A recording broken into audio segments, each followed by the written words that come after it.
Boa tarde, que acho que todo mundo já está de tarde, sou eu que ainda estou de manhã, madrugando. Eu queria dizer da alegria, da honra que está nesse evento, conversar com professoras e pesquisadoras que têm tanta trajetória política e intelectual, sempre é assustador e me sinto muito privilegiada de estar nesse espaço, compartilhando com vocês.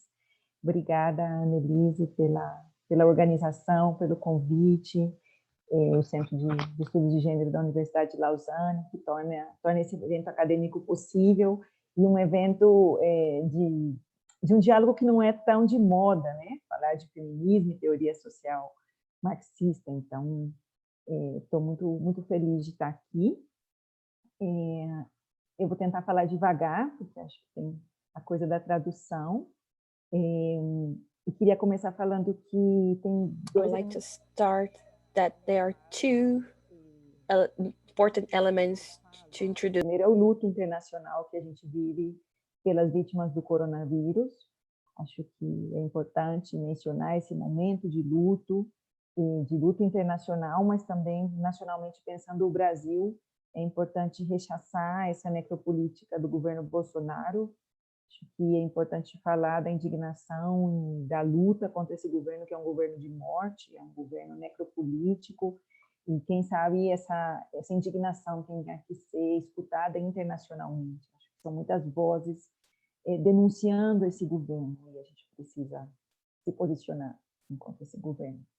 E queria contar para vocês que o meu lugar de fala é um lugar de uma assistente social, latino-americana, professora universitária. Eu venho há alguns anos trabalhando o problema da violência de gênero contra as mulheres. Eu me aproximei primeiro, claro, da realidade brasileira, depois da mexicana, e agora alguns anos da realidade colombiana.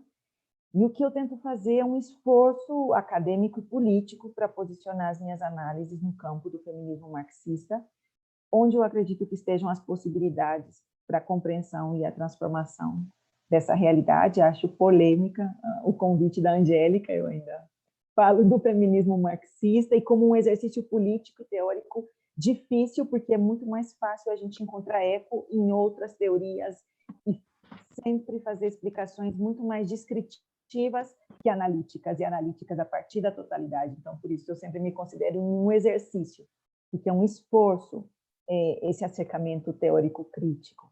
Eu tentei fazer uns slides e traduzir para o francês, mas foi ontem à noite, então está muito precário, mas que de alguma maneira pode ajudar a colocar uma síntese do que eu vou falar.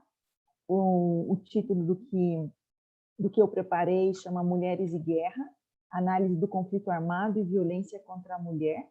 Eu vou tentar falar um pouco da importância de uma leitura mais crítica sobre a compreensão da violência contra as mulheres e chamando a atenção para o que eu vivo, para o que eu pesquiso aqui na Colômbia. Eu moro aqui faz 6 anos, a necessidade também de uma leitura crítica do conflito armado na Colômbia, e não de uma leitura superficial, que não explica as causas do conflito, e como as mulheres nesse conflito vão ter as suas vidas agudizadas com mais violência. Um pouco essa é a ideia do que eu vou conversar com vocês. Vou tentar respeitar bastante o tempo.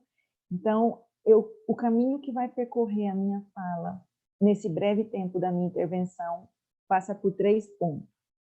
O primeiro é o reconhecimento da violência de gênero contra as mulheres como um problema estrutural, agudizado pelo capitalismo patriarcal, racista, colonial. O segundo é a importância de analisar o conflito armado na Colômbia como um grave produto das agudas desigualdades sociais que marcam esse país, como tantos países latino-americanos. E o terceiro é a necessidade de construir o que eu considero um feminismo emancipatório, recorrendo às vozes de tantas mulheres que me ensinaram a pensar ser feminista. Então, quanto ao primeiro ponto, sobre esse reconhecimento da violência como um problema estrutural, esse é um tema muito debatido em toda a América Latina e em todo o mundo. É muito fácil conseguir bibliografia sobre violência contra as mulheres. Ler pesquisas de diversos âmbitos, pode ser no âmbito já da justiça, pode ser no âmbito do acesso à política pública, pode ser no âmbito da saúde coletiva, a epidemiologia, escreveram muito sobre esse problema. Então, essa é uma bibliografia ampla, já muito consolidada em todo o mundo, na América Latina, no Brasil e também na Colômbia. Mas quando a gente faz uma aproximação a essa literatura, aos resultados das pesquisas e as análises, eu diria que a gente pode encontrar pelo menos 3 tendências de compreensão, as quais as 2 primeiras eu rechaço pelo limite que apresenta. Um primeiro bloco de estudos e de análise sobre a violência contra a mulher vão patologizar a violência de gênero. Então, vão reconhecer um perfil de vítima e agressor, como se houvesse um tipo de doença social na qual se inscreve o autor da violência. Reduz essa leitura que chama o agressor de uma pessoa doente, um louco, um enfermo. Essa é uma leitura que reduz drasticamente o fenômeno a um problema de ordem individual. Acho que as professoras que me antecederam já falavam disso, né? Do problema de individualizar a questão social. E nessa leitura, o problema da violência, essa leitura patologizante, é praticamente resultado da vontade do agressor de ser violento e da vítima de aceitar a situação. Nessa perspectiva, as respostas, de um lado, vão medicalizar a vítima, no que aparece como consequência da violência.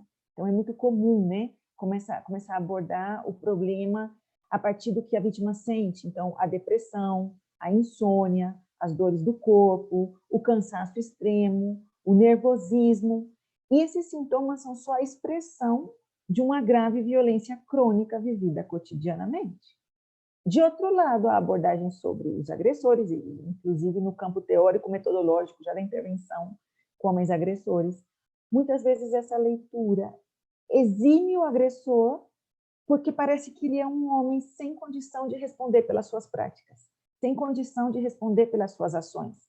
Essa é uma estratégia, por exemplo, muito utilizada pelos advogados de defesa dos autores de feminicídio. Se solicita um exame para revisar a sanidade mental do criminoso, do suposto criminoso, para dilatar o tempo do processo, mas também para acudir a essa linguagem, essa possibilidade de compreender um fenômeno como um ato impensado, de um momento enfermo e por fora da realidade. Então, essa é uma leitura que, teoricamente, vai resultar em consequências muito graves no nível da intervenção da violência contra a mulher.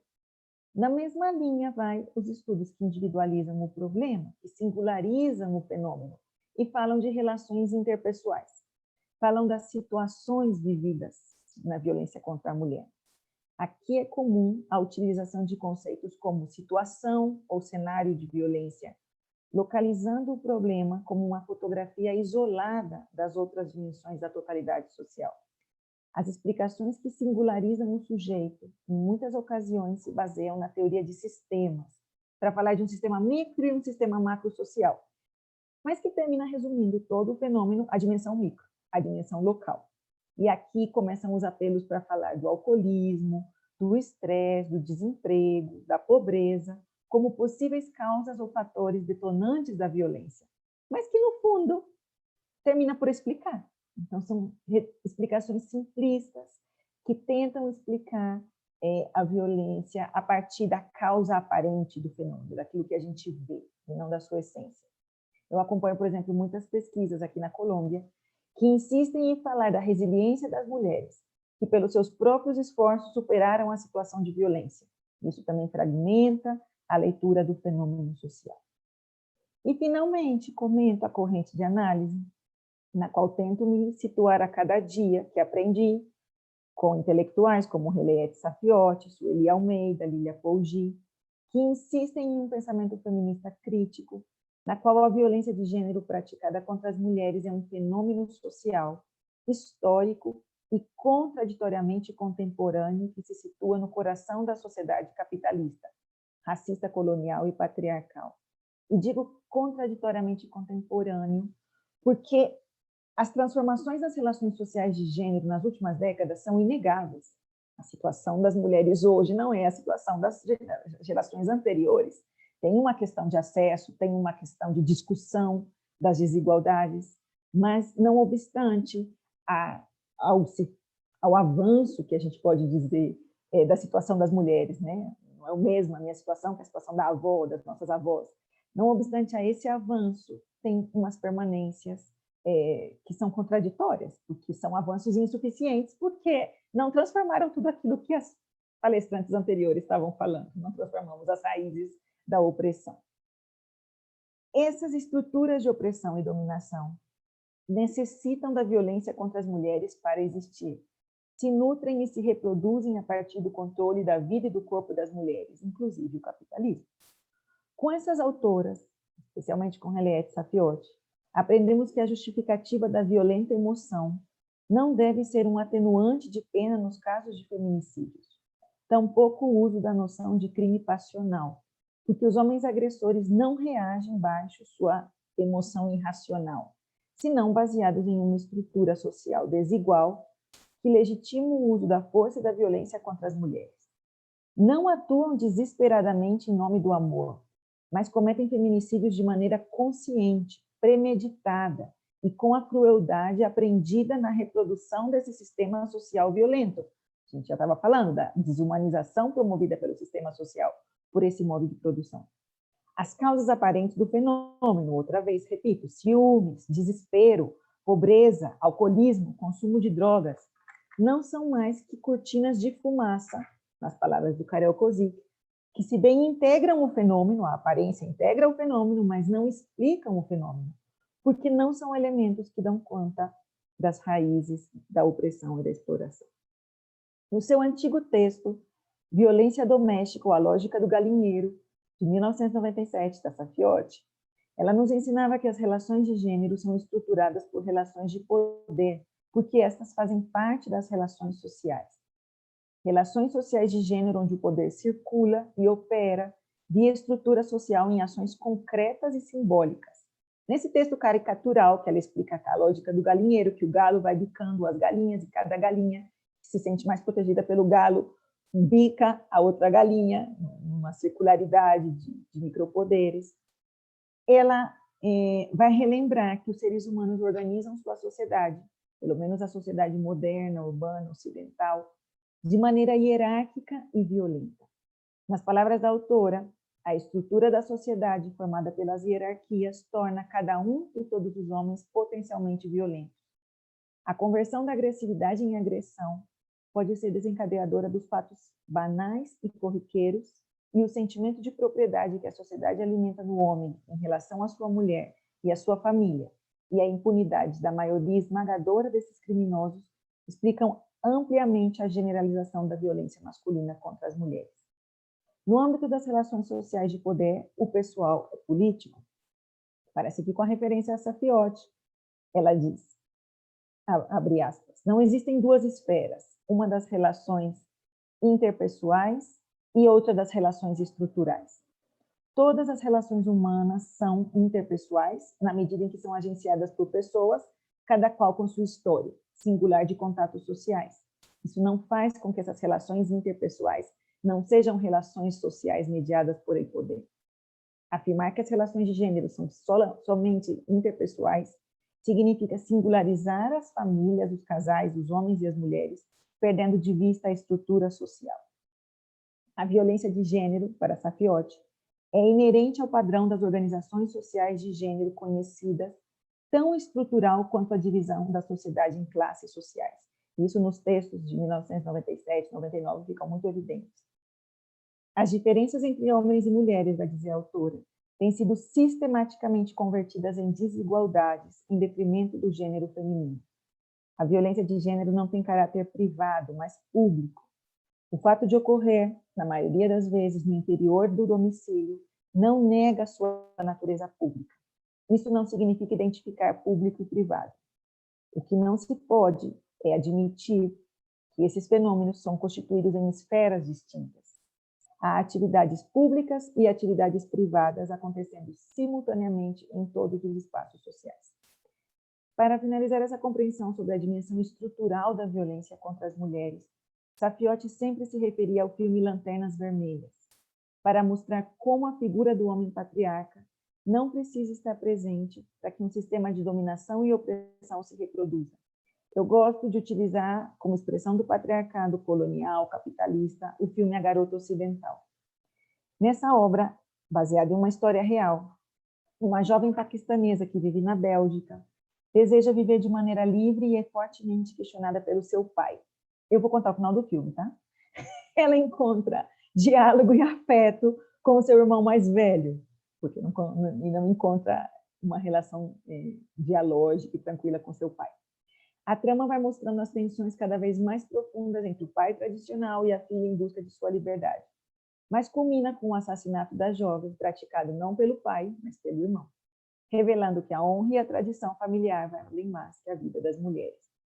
Apesar dos limites, eu sei, fala de uma situação religiosa muçulmana, fala de uma realidade, essa tensão entre o que é chamado Ocidente e Oriente, mas ainda assim a noção do patriarcado aqui é muito evidente. Não são as relações pessoais e afetivas que direcionam a prática social. O afeto entre os irmãos não impediu que o irmão assassinasse a sua irmã, em nome de uma estrutura social mais arraigada, que o uso do corpo das mulheres dentro da casa. E, bom, aí a gente podia discutir horas o texto do Engels, né, da necessidade da monogamia para reproduzir o capitalismo.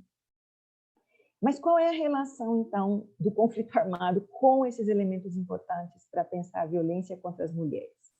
Algumas mediações a gente precisa construir. A primeira se refere aqui no conflito armado colombiano. A gente precisa ler o conflito armado a partir do problema da desigualdade social das terras, o conflito agrário. Entender o contexto colombiano implica reconhecer a violenta combinação entre políticas de desenvolvimento econômico e sangue. Isso quer dizer que a guerra não é um fator de limitação para o chamado desenvolvimento, mas inclusive é um fator para a sua expansão. Teríamos que nos deter mais na questão da terra, do tráfico de drogas e do deslocamento forçado, originado pelas grandes empresas multinacionais de petróleo e minério, cujas sedes estão em países europeus e da América do Norte, especialmente Estados Unidos e Canadá. Mas é suficiente que a gente pense nesse momento o conflito social e político na Colômbia como um problema estrutural e não polarizado como um problema de ideias divergentes, como sempre se apresenta, ou pensar as guerrilhas, por exemplo, como terroristas que tomaram as armas, que também é uma leitura muito cotidiana na Colômbia. A segunda mediação fundamental é reconhecer que as mulheres foram vítimas do conflito armado colombiano de maneira desproporcional, mas que essas violências sofridas na guerra não necessariamente começaram aí, senão que tiveram início na infância, na família de origem, tiveram sequência na relação afetiva ou conjugal e culminaram no sofrimento como vítima do conflito armado. Isso não significa um certo tipo de linearidade, todas as mulheres sofrem violência na família, na relação afetiva, e todas as mulheres na Colômbia sofrem com o conflito armado. Não é assim. Mas existe uma perversa realidade de múltiplas guerras nesse território que hoje eu habito, que são praticadas contra as mulheres ao longo da vida. Muitas teóricas falam dessa violência contínua e ao longo da vida. Isso nos ajuda a pensar que as violências praticadas contra as mulheres vítimas do conflito armado na Colômbia podem ser analisadas com base em uma sociedade patriarcal que utiliza o corpo das mulheres desde a sua infância para o desenvolvimento dos mais rígidos estereótipos de gênero que subalternizam, discriminam e vulnerabilizam suas vidas. Além disso, uma sociedade patriarcal que coloca em oposição as mulheres para que não façam alianças e se reafirmem em competição que nos separam de qualquer possibilidade de organização coletiva e solidária. Uma sociedade capitalista que alcança os territórios e lugares de vida das mulheres para invadir, saquear e destruir, e que obriga os seus corpos a realizar trabalhos escravos, trabalhos domésticos, trabalhos mal pagados de maneira precária e explorada. E podemos pensar uma imbricação, as palavras de Julie Stalker, que se assume como feminista materialista, uma imbricação entre o patriarcado capitalista, que vai encontrar no corpo das mulheres uma arma de guerra para o controle dos territórios, uma mensagem a todo o grupo social que obriga as mulheres a manter-se numa linha de comportamento socialmente esperada, onde o custo da desobediência é a violência, o estupro, como violência brutal de acesso ao seu corpo, ou o feminicídio, onde a própria vida da mulher é retirada como se fosse uma vida descartável, uma vida que não importa. Em pesquisa realizada com mulheres deslocadas de maneira forçosa pela guerra, encontrei que várias mulheres se haviam deslocado pela primeira vez fugindo da violência conjugal e não do conflito armado. Nas diversas pesquisas que fiz com mulheres aqui vítimas do conflito, também encontrei que as formas de violência conjugal são cruéis e destrutivas das suas vidas e dos seus corpos, muito similares a expressões que acontecem, expressões de violência que acontecem em lugares e territórios onde não há o conflito armado. Nessas mesmas pesquisas encontrei que o Estado é negligente, omisso e também responsável pela violação dos direitos humanos das mulheres. Mas que, de outro lado, muitas mulheres vítimas se reconhecem que foram vítimas de violência e se encontram em força de luta, indignação e resistência para se associar e lutar pelos seus direitos. Finalmente, nem guerra que nos mate, nem paz que nos oprima, é a luta das mulheres vítimas do conflito armado na Colômbia. Uma reivindicação integral que reconhece que a paz política do país é condição necessária, mas insuficiente para garantir paz para as mulheres. Porque nessa sociedade imbricada não existe paz para as mulheres. Uma paz com justiça social, com eliminação das desigualdades sociais, uma paz que se constrói com reparação integral às terras, aos cultivos que foram saqueados da população rural, devolução dos territórios ancestrais dos povos que foram reescravizados e reparação para aquelas mulheres que foram exiladas, que foram forçadamente deslocadas e agora vivem na cidade, que estão em fronteiras, estão entre o rural e o urbano, mas que necessitam sobreviver a cada dia de maneira digna. Para o terceiro e último ponto da minha fala, queria considerar a importância de não abandonar as mulheres nas suas lutas e reivindicações, sem preconceitos que colocam um termômetro sobre quem é feminista ou não é feminista. Conheci mulheres que reproduzem o discurso tradicional da família, de alguns papéis de gênero, mas que, à medida do dia a dia, buscam um encontro com outras mulheres a força coletiva que emana do processo de construção da consciência. Family of some gender roles, but who daily seek in the encounter with other women the collective force that emanates from the awareness building process. A liberdade e uma vida sem violência para si mesma e para as mulheres com as quais convivem. De acordo com Francesca Gargalo, as mulheres, a partir de um conhecimento científico, histórico e filosófico, recuperaram e tomaram como referência as suas experiências. Nessa nova epistemologia, o sujeito é central, conhece o mundo e é situado. Mas quero também considerar a importância de não abandonar o marxismo como teoria social, que tem a potência para fazer a crítica radical do capitalismo, sistema no qual sucumbimos a cada dia, e ainda mais se somos mulheres, e ainda mais se somos mulheres das classes populares, mulheres migrantes, mulheres afrodescendentes, mulheres cujos ancestros foram escravizados e cujos corpos são vistos como território de conquista e prazer. Nas palavras de Atílio Boron, a palavra capitalismo foi cuidadosamente desterrada com o óbvio propósito de reforçar a naturalização desse modo de produção. O processo de desenvolvimento capitalista, citando a Marx, com suas lutas, despojos e saqueios, que o fazem chegar ao mundo escorrendo sangue e barro por todos os poros. É assim sublimado e descontextualizado até chegar a cada uma das formações sociais do planeta. Conceição Evaristo, importante voz da literatura afro-brasileira, anunciou no seu poema Vozes de Mulheres. A voz da minha bisavó ecoou criança nos porões do navio, ecoou lamentos de uma infância perdida. A voz de minha avó ecoou obediência aos brancos donos de tudo. A voz de minha mãe ecoou baixinho revolta no fundo das cozinhas alheias, debaixo das trouxas roupagens sujas dos brancos pelo caminho empoeirado rumo à favela. A minha voz ainda ecoa versos perplexos com rimas de sangue e fome. A voz de minha filha recorre todas as nossas vozes. Recolhe em si as vozes mudas, caladas, engasgadas nas gargantas. A voz da minha filha recorre em si a fala e o ato, o ontem, o hoje, o agora.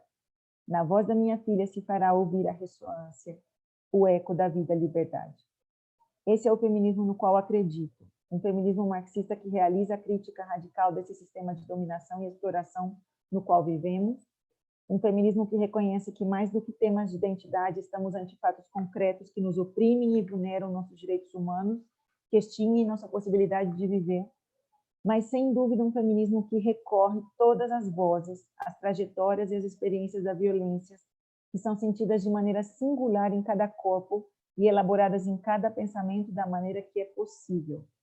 Me posiciono como professora e pesquisadora para conhecer e analisar os feminicídios, a atualidade do patriarcado, as permanências da violência conjugal, sem perder a dimensão de um sistema que oprime e mata, sem perder a utopia da voz que se fará eco, vida e liberdade.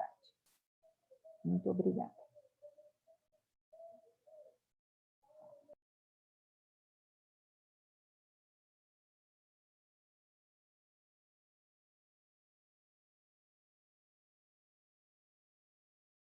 Anne, o microfone.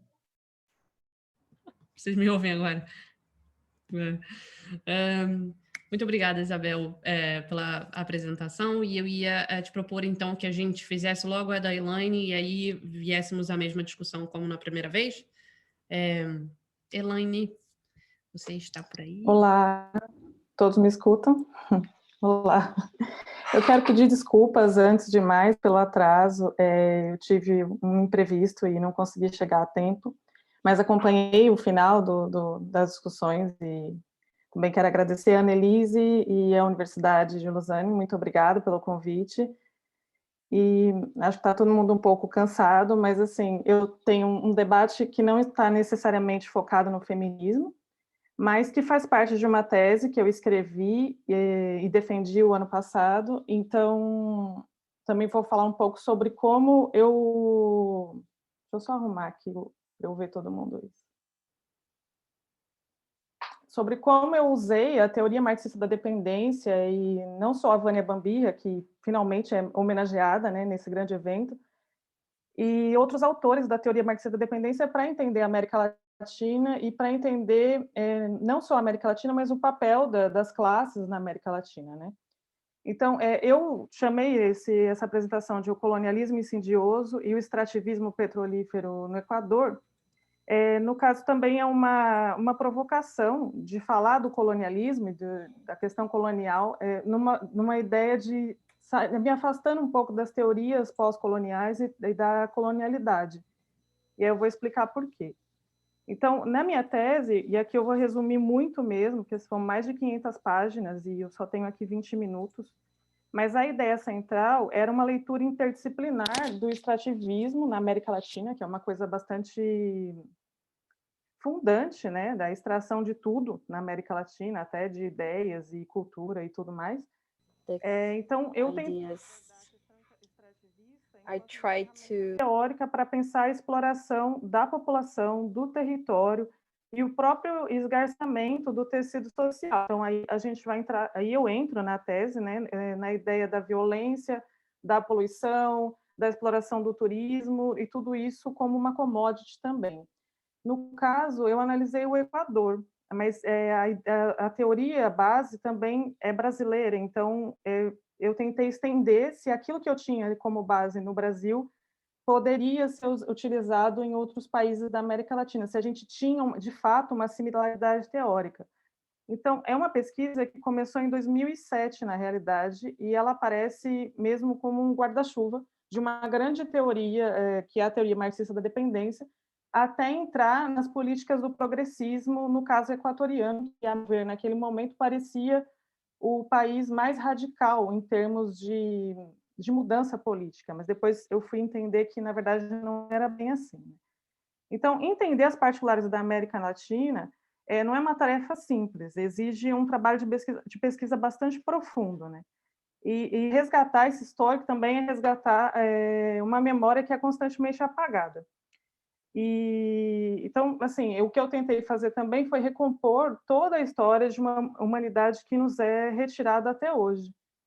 E é uma pesquisa socialmente referenciada, mas é também uma pesquisa individual, porque sendo eu, né, uma mulher que é negra e é periférica, eu quis entender qual era o papel do Brasil e da minha condição no Brasil e da minha condição do Brasil à América Latina. Então, eu fui pensando aqui um pouco no que o Fernando Mires fala, né, que a sociedade que é um argentino, a sociedade colonial, ela é cataclísmica desde o período do período colonial. Por quê? Porque ela se choca o tempo todo. Então, isso aparece no meu trabalho e apareceu na realidade equatoriana também. E aí a gente se afasta da ideia de que os povos, as etnias, todos vivem harmoniosamente, até que os colonizadores chegaram. Então, assim, isso já vou me afastando um pouco daí. Então, eu fui entender as lutas também numa composição entrelaçada, com temas de gênero, da própria colonização, e como que a historiografia marxista produzida na América Latina compreendeu essas questões, né?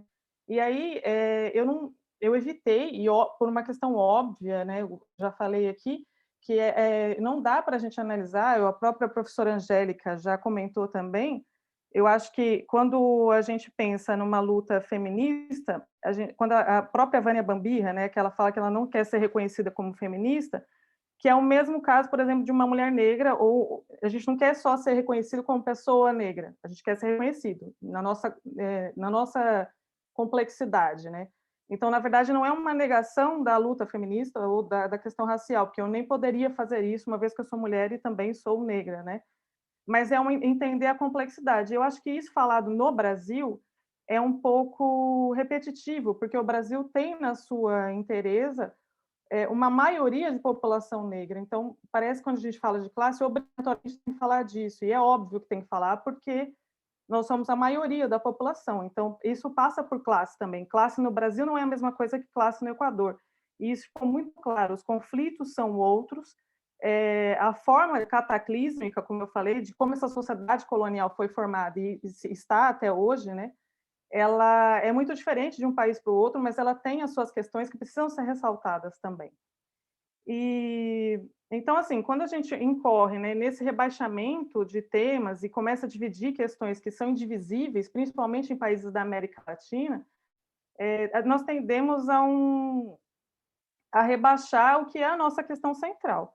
Então, antes de mais, a gente tem que olhar para a América Latina entendendo que nós não somos consequências de um capitalismo europeu, que mesmo no subdesenvolvimento, né, no chamado subdesenvolvimento, a gente seguiu se desenvolvendo. Então, tem que entender essa questão também.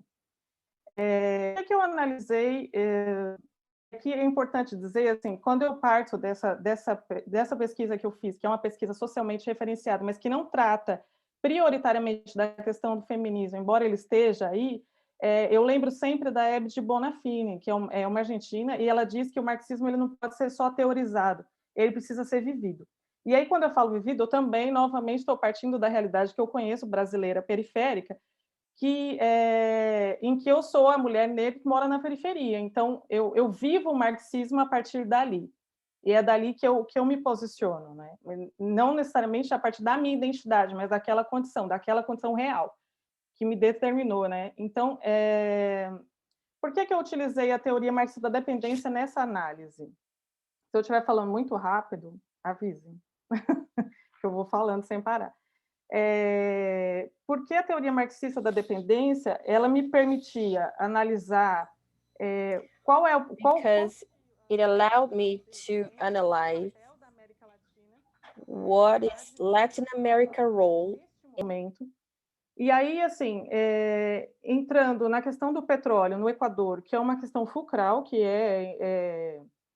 o que a economia do Equador é toda baseada no petróleo, então não dá para analisar um país sem analisar o que é central na sua economia e como isso foi desembocando até chegar nas relações sociais, né? E por isso que eu falei que eu me afastei um pouco das teorias coloniais e da pós-colonialidade, porque essas teorias, por si, elas não respondem às questões estruturais. Tanto que aí eu elenquei aqui uma série quando eu analisei o desenvolvimento equatoriano, uma série de nomes que foram aparecendo como alternativa, né, para mudar a realidade desses países. Então, sempre aparecia um modelo humano, um desenvolvimento sustentável, um desenvolvimento local, ecológico, comunitário, um etnodesenvolvimento e até o bem viver, né, que é hoje muito conhecido e muito aplicado. E aí eu fui entender que todas essas análises de desenvolvimento na América Latina, elas partiam sempre do crescimento econômico e sempre da questão do crescimento financeiro dentro do capitalismo. E desde aí, então, eu percebi que, na verdade, eram só adjetivações, que não me davam a profundidade que eu precisava para entender toda essa complexidade que é a América Latina. Então, aí eu usei a teoria marxista da dependência, que ela nos dá um grande aporte no debate da dependência, como eu falei, configurando o que é a América Latina na divisão internacional do trabalho, determinando qual o sentido desse desenvolvimento, né? Porque se a gente fala sempre no colonialismo, tem que entender como ele é refuncionalizado hoje, por isso que eu chamei de colonialismo insidioso.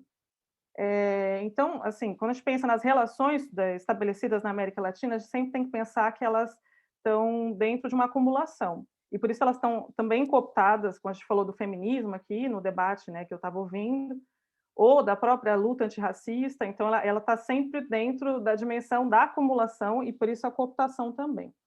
Lani, se puder um pouquinho, O quê? se puder um pouquinho mais devagar, só para facilitar. Tá bem, desculpa. Então, e aí eu usei a teoria marxista da dependência e não outra, exatamente porque ela me dava esse suporte da inteireza, de entender a América Latina na sua estrutura. E, além disso, ela também permitia olhar para a América Latina para o que foi produzido na América Latina. Então, também me afastava um pouco daquele marxismo herético, né? O marxismo que é europeu, mas que chega na América Latina de uma forma estanque e tenta adequar aquilo que foi produzido na Europa no nosso continente. Então, eu parti também daí. E aí, novamente, eu concluí, né, que a América Latina ela nunca deixou de se desenvolver, mesmo dentro do que é chamado subdesenvolvido, ela sempre se desenvolveu nas suas contradições. Então, não existem, né, leis especiais que regem os povos periféricos. Nós estamos em constante alteração. E aí, entender essas multiplicidades é o que importa para a gente conseguir sair da condição de subdesenvolvimento, né?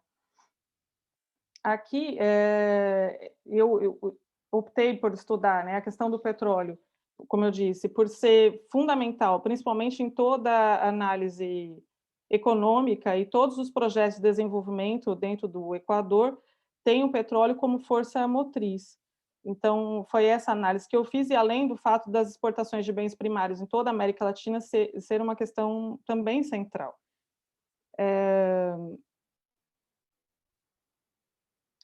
Dentre as conclusões aqui que eu pude elencar, eu sempre... Reach.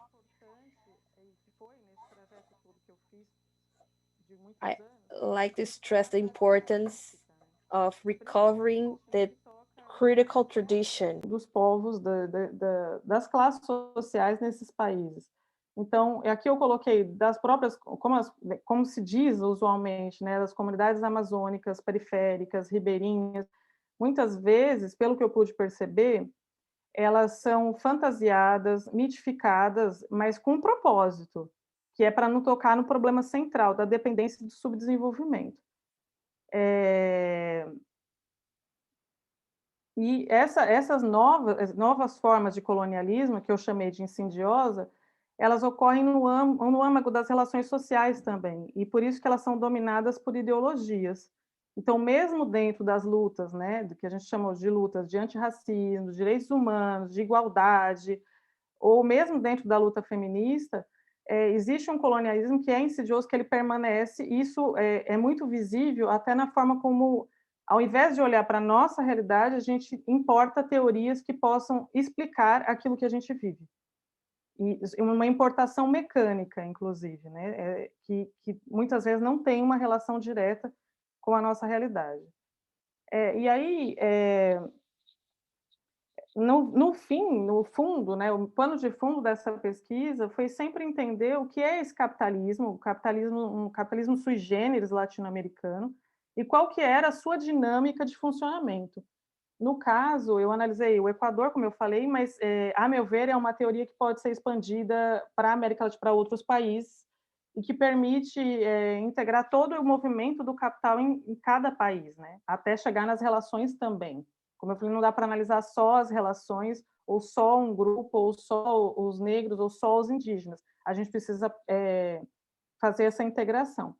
E aí, por fim, eu sempre, quando faço qualquer análise, eu lembro que a gente está falando da Vânia Bambia, eu lembro que de uma palestra que eu assisti, tive a oportunidade de assistir, em que ela fala que o ser cientista social é uma coisa muito séria, né? E que nós estamos sempre lidando com vidas. E quando a gente não se esforça, teoricamente, para revelar o que está na essência, a gente contribui para que a situação esteja como ela está, ou que para pessoas piorem a sua vida.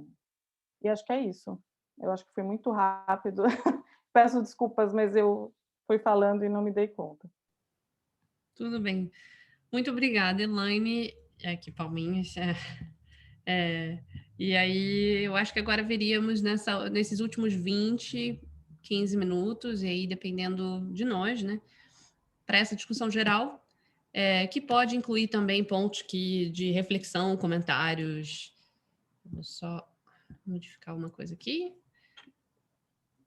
senão eu teria minhas próprias questões também. Eu tenho uma questão. Angélica. Ninguém se inscreveu no chat, senão eu faço depois. Queria perguntar para a Elaine Santos, né, que a gente tem o prazer de estar vendo aqui, como que foi recebido na sua banca da defesa a sua adoção da teoria marxista da dependência, né? Porque aqui no Brasil, para os que não conhecem, que não têm o contato tão grande com a historiografia, nós temos uma prevalência de outra tendência, menos marxista e mais hegemonicamente daquilo que a gente chama de teoria de uma esquerda liberal, né? E que eu venho tentando aqui fazer uma crítica também àquilo que a gente chama de escola de sociologia paulista, e que, na verdade, né, rejeita categoricamente o Mauro Marini, Teotônio dos Santos dessa fase. Depois o Teotônio vai para a teoria do sistema mundo, continua brilhante, como sempre, evidentemente, e a própria Vânia, que é muito desconhecida, né? Então, é só uma curiosidade, Elaine, se você puder dar um toque, né, se alguém fez a crítica. Eu sou co-orientadora de uma pesquisa na área de educação em Santa Maria, Rio Grande do Sul, aqui no Brasil. E ele tem feito, né, orientando uma pesquisa baseada na PMD, e foi difícil para ele na banca, né? Então, queria te fazer essa pergunta e te parabenizar por estar nesse desafio de fazer a discussão por ela, porque nem tudo que está enterrado numa dada historiografia, seja ela brasileira, latino-americana ou mundial, se for bom, a gente tem que ir lá desenterrar e pôr para quebrar. Então, queria te parabenizar. E para a Isabel, gostei muito quando você fez a referência ao livro do Engels, né? Porque, inclusive, ele tem que ser lido, assim como a gente tem que ler Weber, sem ser weberiano, a gente tem que ler Engels e Marx sem ser marxista, e acho que isso é a posição, inclusive, de todo pesquisador, mas não só o pesquisador, mas o que é conhecer o pensamento daquele que, eventualmente, venha a ser nosso adversário de classe ou inimigo de classe, nessa linha da Vânia que eu estava falando antes. Então, eu queria te perguntar se dentro desse tema que você está tratando, você sentiu em algum momento, pode ser que não, que isso nem se colocou, mas te faria a pergunta de qualquer forma, né? Há algum tipo nas Farc, né, para as mulheres, além do treinamento para a luta armada, a preocupação com a teoria, né, no sentido da formação que um revolucionário tem? Eu sei de todos os problemas da Farc, sei que não se trata disso, mas eu só queria, assim, já que ela está aqui, deixa eu perguntar, né? Eu acho importante, e a gente sabe que em momentos revolucionários dos anos 60, isso era básico, né?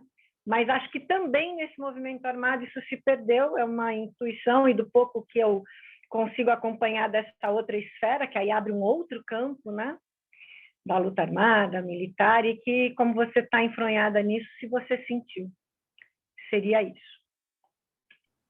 Vocês preferem responder agora? Senão a gente poderia coletar só mais algumas perguntas e aí vem uma resposta mais geral. Perguntas, comentários para a Elaine e para a Isabel? Posso fazer uma, Annelise? É mais para Elaine. Claro, você apresentou um resumo da tua tese, que é um trabalho grande, né, pelo que você falou. Eu acho muito interessante, né, e a Angélica também já ponderou, quer dizer, trabalhar com a teoria marxista da dependência, que não é consenso nem entre os marxistas, né? Quer dizer, tem muita crítica entre os marxistas, se dá para repensar uma teoria marxista da dependência. Mas não é essa a questão central que eu quero te fazer, não. Claro, eu acho que temos aqui, na América Latina, Brasil em particular, não é? Toda essa formação que também nos chega, né, desse marxismo que você chamou de herético e que mais comumente chamado de o marxismo ocidental, né? Quer dizer, e pensar aí toda uma gama de pensadores marxistas latino-americanos, não é? E que pensa o desenvolvimento do capitalismo também um pouco por este prisma, né? Quer dizer, temos aqui, desenvolvemos aqui uma capacidade de leitura e de levar em consideração, colocar como centro a realidade latino-americana, né? Acho que o Mariátegui foi um dos que fizeram isso com muito brilhantismo, né? Não dá para pensar inclusive a emancipação sem pensar na questão indígena também. Mas aí o que eu queria dialogar com você, quer dizer, é mais um diálogo mesmo, até porque você apresentou brevemente um trabalho complexo, né? Se dá para a gente eliminar essa relação, né? Você fala, claro, nós criamos aqui, mas a própria teoria da dependência mostra o quanto que este capitalismo desenvolvido aqui é um capitalismo dependente, e é um capitalismo dependente digamos, do capitalismo central, né? Que estamos na periferia, e como que se dá aí esta relação. Aí eu lembro um pouco a Rosa também, quer dizer, tem muitos outros autores que nos ajudam a pensar um pouco isso, né? Quer dizer, mesmo que nessas nossas sociedades possamos ter experiências não capitalistas, não dá para dissociá-lo da totalidade. Eu não sei se ficou claro, né? Quer dizer, mesmo em sociedades, né? Comunidades, digamos, que a maneira de produzir não seja capitalista, está inserido num modo de produção que é capitalista. A Moniz tem mais uma questão, e aí eu também teria uma questão. Tá bom. Eu tinha uma questão para a Isabel, na verdade um comentário e uma questão. Eu adorei seu trabalho, conhecer mais sobre ele. Obrigada pela partilha. Eu fiquei muito curiosa na parte que você falou especificamente sobre a questão de existirem coletividades dentro do grupo, desses grupos de mulheres, né, que são afetadas, por assim dizer, nesse contexto de violência, em que elas de fato não se identificam como feministas ou com os feminismos da forma como são e entendo, mas que elas desenvolvem as suas coletividades, as suas ações, né, em prol desse grupo social de mulheres ou das suas comunidades no lugar em que elas estão. Eu queria saber mais sobre isso, porque eu fiquei interessada nesse tópico. Eu achei interessante porque vejo muita convergência com o que eu estava falando sobre a questão das igrejas, que esse é um debate muito grande que a gente tem nisso também, dessas comunidades se desenvolverem dessa forma e de terem, tipo, mulheres que se reivindicam e que lutam por elas próprias dentro desses lugares, de formas muito contraditórias e que geram muitas contradições com leituras bíblicas, no caso aqui que eu estou falando, e etc. Mas, enfim, acho que é sempre interessante para a gente desafiar o olhar. Então, se você pudesse falar mais sobre isso. Obrigada. Aí eu vou acabar aproveitando esse momento para perguntar minha própria questão aqui. Eu fiquei muito reflexiva sobre um comentário que a Monize fez das feministas levarem paulada de todo mundo, que eu concordo. Eu acho que isso está acontecendo.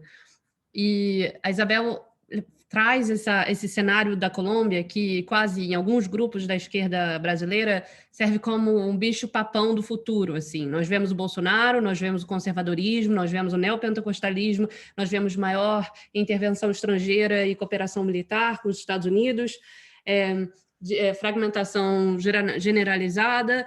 Viramos a Colômbia, ou iremos virar logo a Colômbia. Eu queria saber, lógico, para além do estereótipo, assim, mas já que você trabalha com a questão da violência, você trabalhou com a questão da violência contra as mulheres em ambos os países, no Brasil e na Colômbia, eu queria te perguntar, primeiro, se você acha que a analogia é completamente estúpida, ou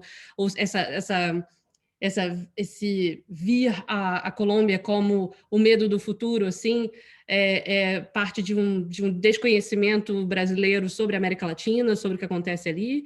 E eu queria também, voltando a esse comentário da Monize, perguntar se nesse âmbito geral de enfraquecimento, tanto de rodas comunistas quanto das feministas em si, o que, se acabar, que nós viremos a Colômbia, tem resistência feminista para o que pode acontecer?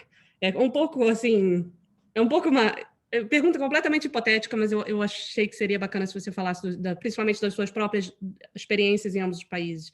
E eu queria perguntar para a Elaine também uma coisa rápida, que eu conheço a Elaine, eu lembro que a Elaine já tenha falado de em outros momentos sobre a politização específica e o grau de politização de movimentos indígenas que ela pôde observar no Equador. E não é necessariamente para fazer uma comparação, mas aí eu lembro que uma vez a Elaine falou até sobre algo que nós poderíamos aprender e que o próprio movimento indígena brasileiro poderia aprender também, olhando com o que acontece com a politização indígena no Equador. E aí, se você pudesse falar um pouco sobre a questão.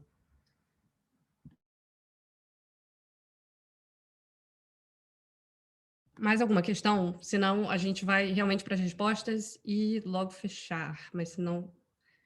Então, Isabel ou Elaine, quem quiser começar. Como você prefere, Elaine? Eu posso começar, não tem problema. Obrigada pelos comentários e pelas questões. A professora Angélica perguntou como a tese foi recebida. Bom, eu tenho que dizer que antes eu fiz a tese na Universidade de Coimbra, em Portugal, e o meu orientador foi o professor Boaventura de Souza Santos. Então, olha o dilema, não é? Porque o Boaventura de Souza está completamente distoante dessa análise crítica.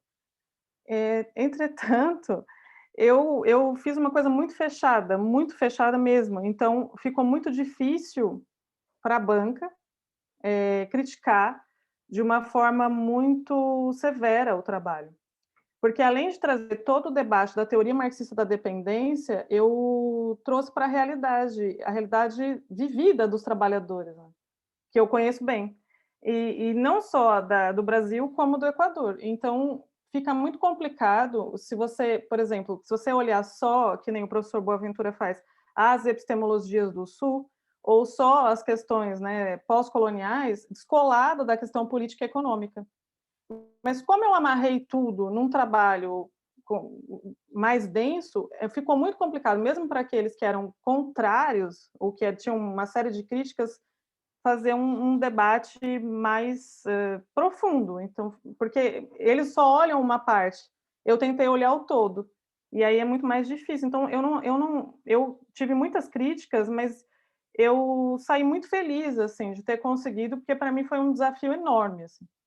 Então, eu não fiz, eu tentei sair do ecletismo teórico, mas ao mesmo tempo numa análise que tivesse profundidade para explicar a nossa realidade, que eu acho que é isso que a gente tem que fazer. Foi isso, assim. Da professora Joana, eu não sei se eu entendi bem, mas eu concordo que nós estamos num capitalismo dependente, mas é isso que eu acho que a teoria marxista da dependência, ela não tem uma concordância entre todos os autores, e é óbvio, mas eu acho que ela tenta sair dessa visão de que nós somos dependentes num sentido determinista, né? De que nós só somos dependentes do capitalismo europeu, por exemplo, né? Nós temos uma dinâmica interna. Eu acho que, a meu ver, é isso que falta compreender profundamente. Qual é essa dinâmica interna e de que maneira esse externo, como essa dependência ocorre, né? Eu acho que é aí que está a questão, porque senão a gente cai no determinismo. Nós só somos dependentes, então nós temos esse capitalismo, nós precisamos sair dele desde que alguém faça isso por nós, né? Algum país puxe a gente, não sei. Não sei se eu entendi que essa foi a questão, né? A Annelise, eu respondo tudo, Anne? Sim. A Annelise perguntou do grau de politização no Equador, dos movimentos indígenas. Isso é uma coisa que eu fiquei bastante impressionada, porque a grande parte os maiores movimentos indígenas do Equador, eles tentam sair, embora às vezes eles apareçam com uma visão de ONG, de ecologismo, nas reuniões internas, que eu participei de várias, eles são muito mais politizados, tentando sair dessa visão. Então, o Bem Viver, que é muito aclamado na América Latina, na Europa, como a ideia do desenvolvimento dos povos andinos, muitos dos indígenas que eu conheci recusavam essa visão pachamâmica religiosa. Eles estão pensando muito mais na realidade, na dinâmica do país, nas maiorias, muito mais do que nas suas questões individuais, culturais, que são próprias deles também. Mas quando eles falam, enquanto movimento, eles falam para todos, para a maioria. Então, assim, é uma coisa que eu acho que os movimentos indígenas brasileiros, né, e não só os movimentos, todos os movimentos, né, o movimento antirracista deveriam aprender com os movimentos indígenas equatorianos, porque eles têm um arraigo muito grande nas teorias mesmo, teorias críticas, muito mais do que muitos teóricos acadêmicos brasileiros, por exemplo. Então, foi uma coisa que me impressionou bastante. Assim.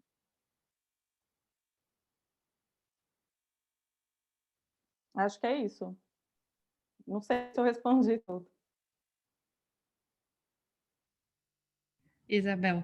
Consigo. Vou tentar responder rápido, sem falar rápido. Eu quero mencionar o livro do Engels, do Estado da Família e da Propriedade Privada, porque você tem muitas explicações para a origem do patriarcado, e ainda nenhuma resposta que a gente consiga dizer em que momento histórico, onde, como e por que durante tantos séculos as mulheres são oprimidas. Mas o exercício que o Engels faz, que me parece brilhante, é que ele consegue explicar a monogamia, que é um valor, que é um costume, uma prática social, a partir de uma base material, que é a propriedade privada. Isso me parece brilhante, eu trabalho com as estudantes. Não necessariamente se essa é a única resposta para a existência do controle e o domínio sobre as mulheres, mas o caminho metodológico, dialético que ele faz para explicar a reprodução da vida a partir da produção social me parece brilhante. Então, eu tinha que comentar. Em relação às Farc, sim, as mulheres têm um nível de formação política, né? As Farc funcionaram como um exército com uma lógica de hierarquia muito grande, mas desde o que se chamariam, não são soldados, né? Mas os que são guerrilheiros de mais baixos mandos, tinham formação política. Qual é a questão com as mulheres? As mulheres não estavam nos altos mandos. Então, se discutiu muito, por exemplo, aqui se falava a saída do fuzil para casa, a saída, o baby boom, tinha passado já em outras experiências, como no Peru, na América Central, das mulheres que se desmobilizaram e passaram a ser dona de casa e engravidar, mas muitas, nas conversas e nas entrevistas, não que eu fiz, mas de coisas que eu leio, as mulheres que elas chamam esfarianas, elas falam, a gente quer acesso à participação política desse país, a gente quer falar a construção de paz e de democracia nesse país, e não estar em casa passando do fuzil a casa. Mas elas não, as mulheres, de alguma maneira, as FARC tinham um contingente importante de mulheres, mas muito inferior ao de homens. E eles falam, as mulheres e os homens das FARC têm uma reivindicação importante, inclusive eles falam, a gente não se desmobilizou, que é a linguagem institucional, a gente se reincorporou, mas a gente não se desmobilizou porque a gente continua mobilizado pela paz, pela democracia, pela justiça social. Então, e aí esse nível de discussão política das mulheres das FARC é diferente da discussão política das mulheres com as quais eu conversei, que foram vítimas do conflito armado, porque eram mulheres que, aí é outra discussão do porquê eu considerei que elas faziam resistência, porque se encontraram no meio da guerra para falar de paz, porque tiveram práticas mais cooperativas no meio da competitividade para buscar um trabalho no meio do desemprego, porque se encontraram sendo mulheres que não se conheciam e só pela dor conseguiram fazer a resistência. Mas a resistência dessas mulheres vítimas do conflito armado não é uma resistência anticapitalista, não é uma resistência antipatriarcal. E é um dilema, porque como pesquisadora ou como militante, a gente começa a colocar num termômetro. Essa não é feminista, essa não é marxista, não está lutando contra o capitalismo, está procurando um emprego, está abrindo um projeto de empreendedorismo com outras mulheres. Então, acho que é uma tensão forte, porque você reconhece que existem formas de resistência, mas não é a resistência antissistêmica, que talvez tenha que ver com o que a Joana estava falando, que são lutas legítimas, mas não podem ser as lutas estruturais. Então, tem um nível de diferença. Agora, tem forças feministas, claro, tem resistência feminista, Anne, tem resistência feminista. A gente podia falar da experiência da Marcha Patriótica, do Congresso de los Pueblos, de muitas organizações onde as mulheres protagonizam, aí sim, lutas por outro modelo, lutas antissistêmicas por outros modelos. Tem. O Brasil vai virar Colômbia? Acho muito difícil. Primeiro, tem situações, não é o tempo presente, né? O tempo da Colômbia, da emergência das guerrilhas, a gente já está num tempo de reincorporação das guerrilhas, de acordo de paz, mas a Colômbia tem uma situação geopolítica muito diferente. Se você olha o mapa onde está a Colômbia é um país, América Central, América do Sul, 3 cordilheiras, é um país de montanha, é um país que, nos 60, quando surgem as FARC, o isolamento da população campesina era muito profundo, o empobrecimento da população campesina era muito profundo, as vias de acesso que não existia e que possibilitou a organização das guerrilhas no formato colombiano. Então, e não é o tempo presente. Eu acho que a grande questão que mais me confronta é qual é a encruzilhada histórica que a gente está vivendo. Porque se você teve uma esquerda que tomou as armas em diversas experiências, tomando armas, e se encontram em processos de reincorporação, e você teve outros países na América Latina, onde os governos de esquerda chegaram, comilhas, entre aspas, chegaram democraticamente, mas também já perderam para a extrema-direita, como é que a gente vai organizar a revolução? Acho que aí é o que a Angélica falava, né? A revolução se organiza, a gente tem uma encruzilhada histórica, e que nesse momento você não tem nem a experiência exitosa das guerrilhas tomando armas, e você não tem a experiência exitosa dos governos que chegaram democraticamente nos últimos 20 anos. Eu acho que essa é a questão que me perturba profundamente. Não sei se respondi. Respondeu certamente, e muito obrigada. Então, chegamos ao fim dessas longas 4 horas, ou curtas, mas foi maravilhoso, muito obrigada. Tudo isso vai para o site, mas a gente pode continuar em contato também. Vocês podem dar uma olhada no site e qualquer coisa é só escrever para esse e-mail aqui. Vou deixar aqui só para as pessoas que vieram também. Não acredito que estamos finalizando com 27 pessoas. Genial. Muito obrigada pela presença, muito obrigada, Angélica, muito obrigada, Joana, Isabel, Elaine, Monize, cadê Monize? Você está no outro lado da tela. E pelo tempo e disponibilidade. E é isso. Vou finalizar por aqui. Se vocês querem falar alguma coisa no final.